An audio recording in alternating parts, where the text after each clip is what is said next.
Hi hello నమస్తే welcome to Anantha TV.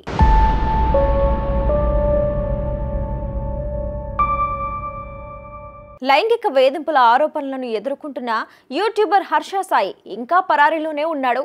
ఇక హర్ష సాయి కోసం పోలీసులు కూడా గాలిస్తూ ఉన్నారు.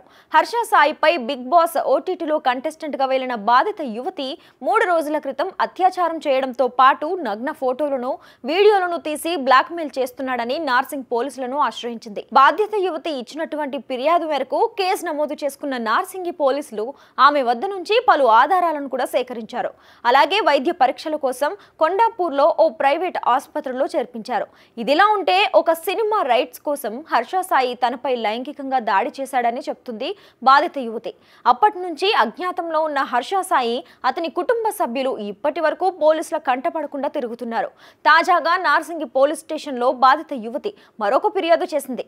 తాను కేసు పెట్టినప్పటి నుంచి యూట్యూబర్ హర్ష సాయి తనను మరింత టార్చర్ చేస్తున్నాడని, మెయిల్స్ ద్వారా మానసికంగా ఇబ్బందులకు గురి చేస్తున్నాడంటూ గురువారం తాను న్యాయవాదితో వచ్చి నార్సింగి పోలీస్ స్టేషన్ను ఆశ్రయించింది. యువతి ఫిర్యాదుతో మరో కేసు హర్ష సాయి మీద నమోదు చేశారు పోలీసులు. ప్రస్తుతం హర్ష సాయి కోసం గాలిస్తున్నారు. హర్ష సాయికి సంబంధించిన బాధితులు చాలా మంది ఉన్నారని ఆ యువతి తరపున అడ్వకేట్ అంటున్నారు. అలాగే హర్ష సాయి బెట్టింగ్ యాప్స్ కు ప్రమోషన్స్ కూడా చేశాడంటూ గతంలో పలు ఆరోపణలు వచ్చాయి.